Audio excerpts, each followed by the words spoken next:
Hi, welcome back to Outdoor Gear and Skills. I just want to talk briefly about a ride that I did on Saturday.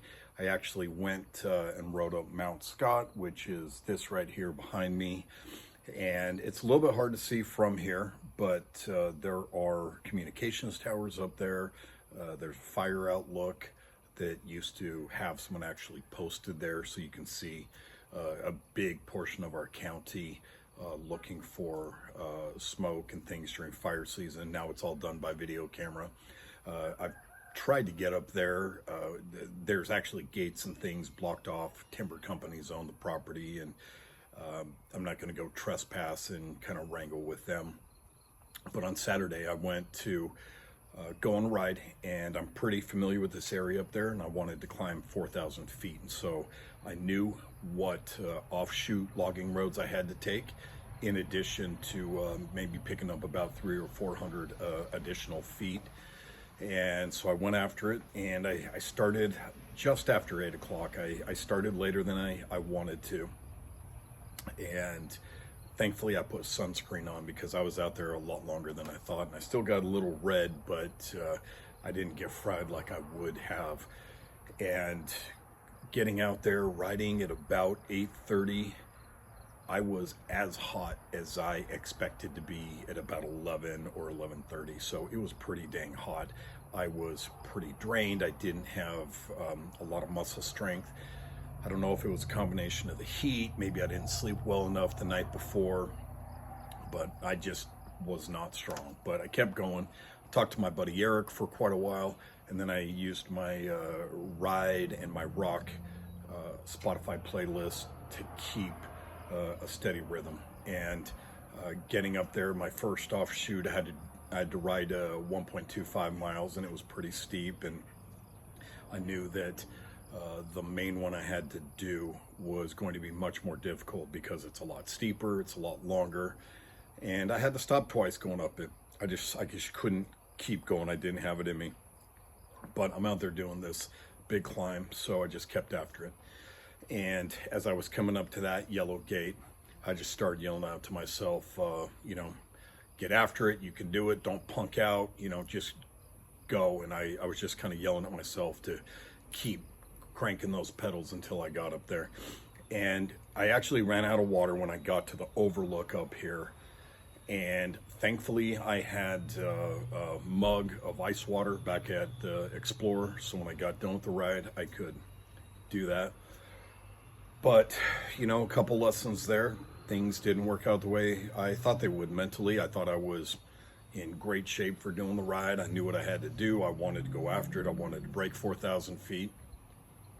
I just didn't have the physical stamina. I just was weak, and I had to mentally just keep pushing through. And I didn't want to punk out. I had plenty of time. I didn't have anyone else home. I didn't have any other timed obligations for the day, so I just kept going after it. And unfortunately, on the Strava app that I use, I wasn't able to tell what my elevation gain was until I saved the ride at the end. And so I'm kind of flying blind a little bit on this. I thought I probably had gotten there, and I took knee and elbow pads with me, and I wanted to break 42 miles an hour coming down this gravel road, and it's totally sketchy and it scares the hell out of me. And I wanted to do it to get past that fear. And I knew if I crashed, I was going to go to the hospital and it was going to suck. And so I tried really hard not to crash, and as you can see, I didn't crash. So I'm not going to be doing that every time, but gave me a little something to go after. I got back and I saved my ride, and I had climbed 4,682 feet. If I had known, I would have gone out for a few more feet, rounded off at 4,700 feet. But that was my biggest ride, and it took me over 3.5 hours of cranking on my bike. I was out there for about 5.5 hours with the breaks I took to eat. I did well with pickle juice. I drank pickle juice, and then I took a bottled pickle juice with me, so I avoided cramps. I stayed hydrated even though I ran out of water, And that's kind of, just the way it goes. If I had been able to pedal at a faster rate like I typically did, or the last time I was up there last week, I don't think I would have gone through my water. I would have been out there for less time. I wouldn't have been in the heat as long. But I kind of knew that I was going to run out of water and I was going to have to go for a little bit. And thankfully, it was just on the downhill stretch. But, crap goes sideways. My life experience is that things don't always go to plan. I wish I could be like Hannibal Smith from the A-Team, and I make a plan and it executes well every time and the plan always comes together, but that rarely happens for me. I made a mental provision that I was going to go out and do this thing, and I just kept after it, and I did a difficult thing. Legs feel great today. I'm not really sore. If I kind of bend my legs all the way up, kind of put my feet up near my butt, I can feel a little bit of tightness in my quads, but they feel great. Being outside, being in nature, exerting myself, doing difficult things, fighting against gravity, fighting against these elements, fighting against myself, and pushing through. These are things that not a lot of people do.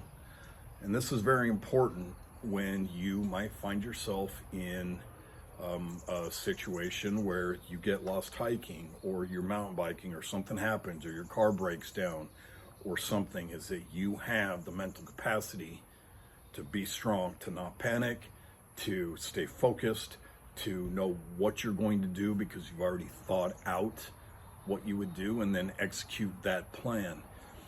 And so, worst case, if I had started throwing up or something like that, maybe I just come back down. I don't have a big consequence, but it's a great mental preparation and making ourselves push through things.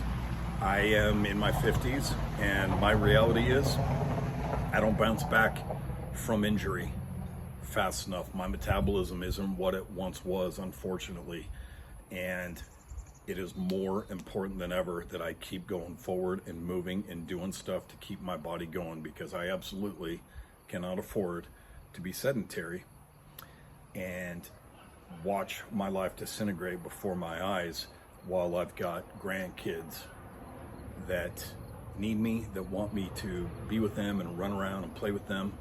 And that's what I want to do more than anything. And so it's important to go out there and do those difficult things and just push through.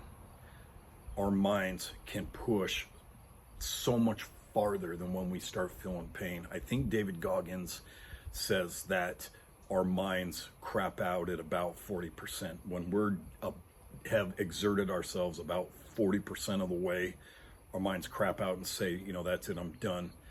And we have so much further to go. We could go another 1.5 times that and push through. If you haven't read Can't Hurt Me by David Goggins, I highly recommend it. It's not for the faint of heart. It's some pretty coarse language, but it's one of the things that I thought about on my ride, of just keep pushing through and keep going and doing it. David Goggins has done some amazingly crazy things I wouldn't think of doing. But this was important to me to get out there. And now my next thing is going to be going up in that same mountain and climbing 5,000 feet.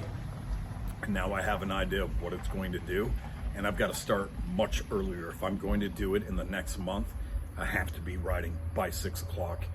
And I've got to be getting better sleep, and I've got to be fully hydrated and revved up, have some power gels and things like that. But I would love to hear, what are your experiences with pushing through on big things? Have you done, run a marathon, or done triathlons or Ironmans or those kinds of things? I would love to hear what your experience is and how you push yourself through when things get tough. As always, thanks for watching Outdoor Gear and Skills, and we'll see you out there.